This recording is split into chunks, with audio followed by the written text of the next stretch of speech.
Occasion ఏదైనా location ఎక్కడైనా తెలుగువారి వేడుక అంటే ఆలివ్ మిఠాయి ఉండాల్సిందే. కూటమి ప్రభుత్వంలో వైసీపీ నేతలు కార్యకర్తలపై దాడులు చేస్తున్న అధికారులకు వైఎస్ జగన్ మాస్ వార్నింగ్ ఇచ్చారు.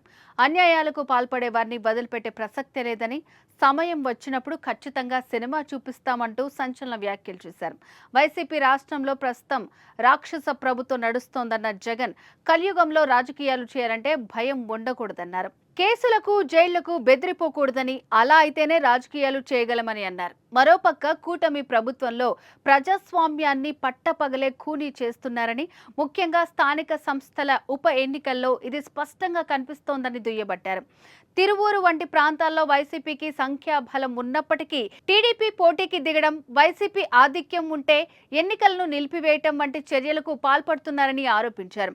పోలీసులు కూడా ఏకపక్షంగా వ్యవహరిస్తూ వైసీపీ వారిని అరెస్ట్ చేస్తూ టీడీపీ వారిని వదిలేస్తున్నారని విమర్శించారు. మీరు ఏ పుస్తకంలోనైనా పేర్లు రాసుకోండి, అన్యాయం చెయ్యాలనుకుంటే చెయ్యమనండి, కొడతానంటే కొట్టమనండి, కానీ తమకు సమయం వస్తుందని, అప్పుడు అన్యాయాలు చేసిన ప్రతి ఒక్కరికి సినిమా చూపిస్తామంటూ వార్నింగ్ ఇచ్చారు. రిటైర్డ్ అయిన వారిని కూడా లాక్కొచ్చి తీరుతామని, దేశం విడిచి పారిపోయినా రప్పిస్తామని జగన్ తీవ్ర స్వరంతో హెచ్చరించారు.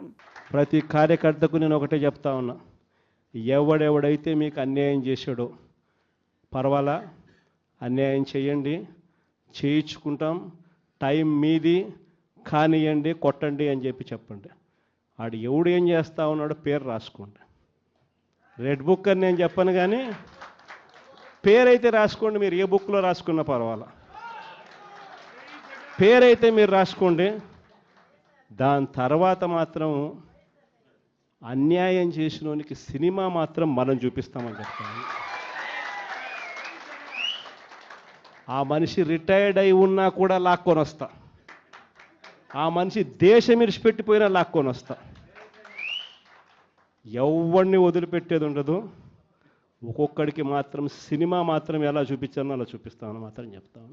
ఖచ్చితంగా వీళ్ళు ఏదైతే నాటుతున్నారో, ఏదైతే ఇత్తుతున్నారో, ఇది రెండింతలు వీళ్ళకు పండే కార్యక్రమం కూడా జరుగుతుందని మాత్రం ప్రతి కార్యకర్తకు గట్టిగా చెప్పండి. ఎందుకనంటే ఈరోజు రాష్ట్ర వ్యాప్తంగా ఇదే జరుగుతూ ఉంది. ఒక్కొక్కని కథ వింటూ ఉంటే నిజంగా మనసుకు బాధ కలుగుతుంది.